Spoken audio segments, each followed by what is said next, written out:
In this video, we will discuss the seventh prerequisite of the Synergistic Resilience Approach, shared leadership. You may recall that we discussed 7 prerequisites that are needed for the Synergistic Resilience Approach in our previous videos. The 7th prerequisite was the shared leadership. Disaster risks cross systems, sectors, and levels, so leadership has to cross them too. In addition, leadership has to be contextual, resonating as needed with the 4 elemental resilience energies. Under shared leadership, every partner leads from its own strengths while staying connected to a common purpose, shared values, information, resources, and action. Leadership here is spread across many actors: the health sector, disaster management institutions, local authorities, communities, civil society, media, academia, and development partners. Each lead on what they do best.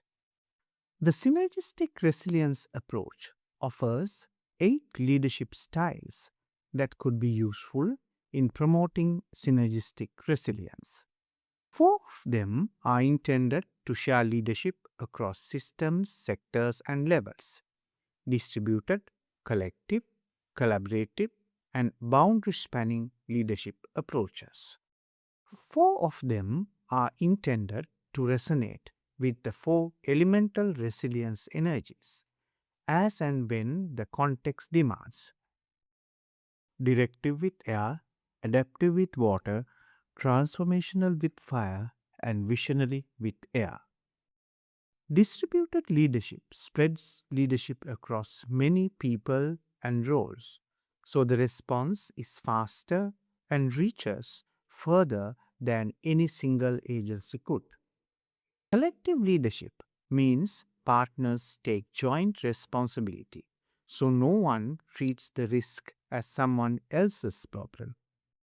Collaborative leadership works through cooperation and co-production, building solutions together that are more workable and better supported. Boundary spanning leadership connects across sectors, systems, and levels, linking the gaps where risk usually falls between mandates.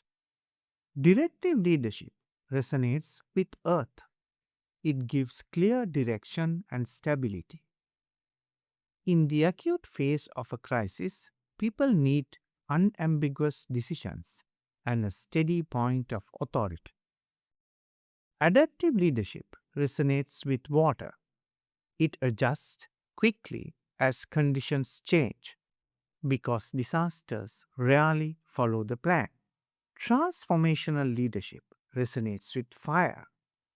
It inspires burning what was made to adapt to the challenge and returning to normalcy. Visionary leadership resonates with air. It anticipates future risks and sets direction ahead of them, so partners can prepare before hazard becomes a disaster. Whenever actor leads from its strengths while staying connected to a shared purpose, many separate efforts become one coordinated system.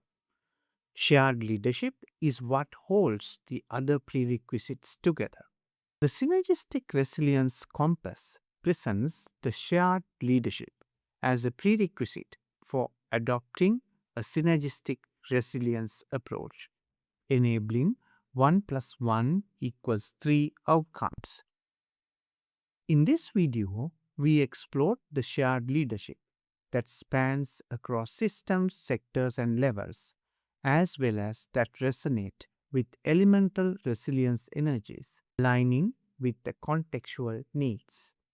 In the next and the last video, we will review what we have discussed so far in the Synergistic Resilience Approach video series.